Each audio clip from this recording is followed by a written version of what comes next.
Muslims हैं इस देश में जिनको बहुत ज्यादा दिक्कत होगी। ये सीए है, वेस्ट बंगाल में ही 2 करोड़ रह रहे हैं। जो माहौल इस देश में बनाया जा रहा है, ये सिर्फ वोट बैंक की पॉलिटिक्स के लिए बनाया जा रहा है। 11 मार्च 2024 भारत सरकार पूरे देश में सीए लागू कर देती है, लेकिन ये सीए है क्या ये मुस्लिम विरोधी है? क्या इससे आपकी सिटीजनशिप चली जाएगी? बिल्कुल फुल डिटेल्स में आज की इस वीडियो में जानने वाले हैं। नमस्कार, मेरा नाम है वैभव परिहार। तो सबसे पहले सीए है क्या? सीए एक कानून है जिससे नागरिकता दी जा रही है।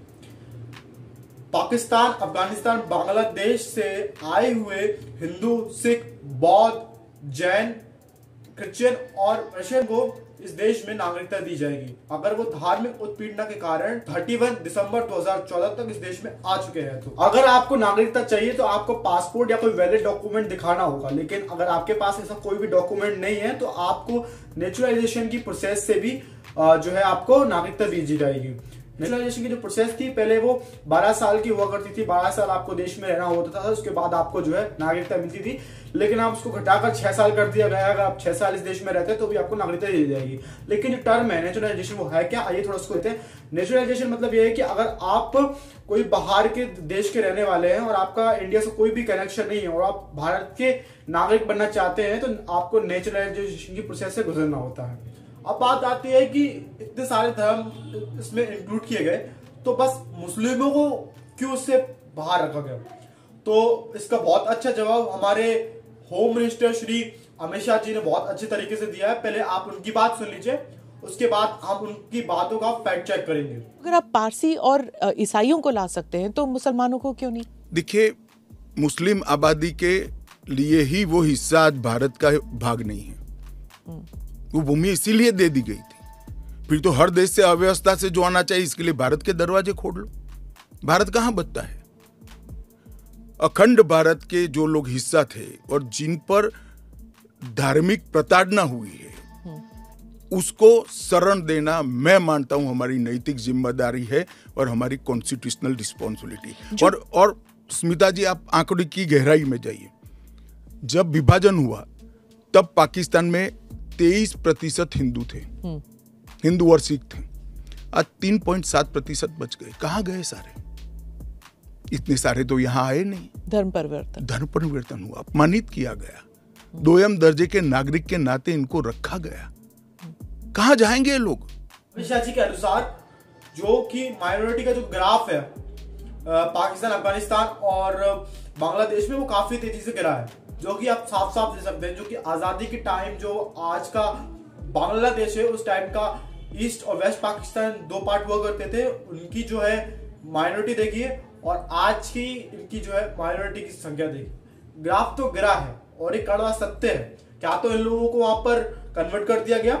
क्या ये आज भी वहां पर धार्मिक उत्पीड़न झेल रहे हैं या फिर ये माइग्रेट कर गए वहां से? अब बात आती है कि क्या ये लॉ मुस्लिम विरोधी है?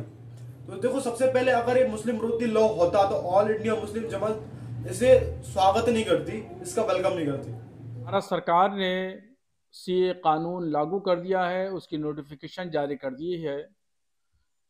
मैं इस कानून के लागू किए जाने पर इसका इस्तकबाल करता हूं, स्वागत करता हूं। ये लागू बहुत पहले किया जाना चाहिए था। इस कानून के ताल्लुक से मुसलमानों के दरमियान बड़ी गलतफहमियां हैं, उस गलतफहमियों को दूर किया जाना चाहिए। और मैं बताना चाहता हूं कि इस कानून से मुसलमानों का कोई लेना देना नहीं है और ना ही इस कानून के जरिए किसी भी मुसलमान शख्स की नागरिकता जाएगी या शहरियत छीनी जाएगी। और मैं ये चाहूंगा कि हिंदुस्तान का हर मुसलमान इस कानून का इस्तकबाल करे। ये मुस्लिम विरोधी कैसे हो सकता है भाई? हाँ, जब ये लॉ सिटीजनशिप दे रहा है। हाँ, कुछ मुस्लिम्स हैं इस देश में जिनको बहुत ज्यादा दिक्कत होगी। क्यों होगी? क्योंकि वो इस देश के मुस्लिम कभी थे ही नहीं। वो इलीगल माइग्रेट करके इस देश में आए, ना उनके पास कोई वैलिड डॉक्यूमेंट है ना कुछ है, इस देश में इलीगल तरीके से रह रहे हैं। अगर सरकार ने कोई भी लॉ बना दिया और इनकी डॉक्यूमेंटेशन चेक होने लगी तो इनको बहुत दिक्कत हो जाएगी मेरे भाई, क्योंकि इनके पास कोई डॉक्यूमेंट तो है नहीं, सिटीजन तो है नहीं। तो ये साबित कैसे करेंगे कि इस देश में शुरू से रह रहे हैं? देखो, ऑफिशियल डाटा तो हमारे पास नहीं है कि कितने इलीगल माइग्रेट्स इस देश में रह रहे हैं, लेकिन फिर भी विकिपीडिया के माने तो 2 करोड़ तक की हमें इसने फिगर बताया कि 2 करोड़ तक के लोग इलीगल माइग्रेट करके बांग्लादेश से रह रहे हैं।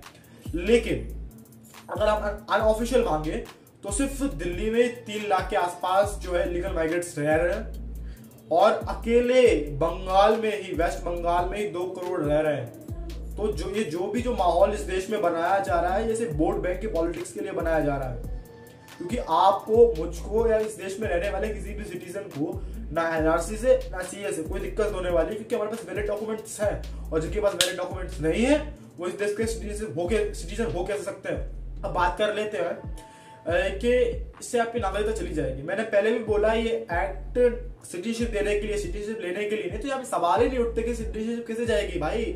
जब वो एक्ट ही देने के लिए है तो आप उससे किसी की सिटीजनशिप ले कैसे सकते हैं। ठीक, मैंने जितने भी इसके कॉन्सेप्ट जो है समझा सकता था, मैंने उसे बहुत आपको समझाने की कोशिश की डिटेल में। और अगर कुछ भी इस वीडियो में आपको ऐसा लगा हो, जैसे आप ऑफेंड हो गए हो, आपको बुरा लगा हो, तो आप मुझे कमेंट बॉक्स में बता सकते हैं। अगर आपको इस वीडियो में कुछ भी अच्छा लगा हो तो आप मुझे कमेंट बॉक्स में बता सकते हैं, क्योंकि आपका एक फीडबैक मेरे लिए बहुत इंपॉर्टेंट रखता है। आई होप आपको वीडियो पसंद आई हो। मिलता हूँ नेक्स्ट वीडियो में, तब तक के लिए जय हिंद, जय भारत।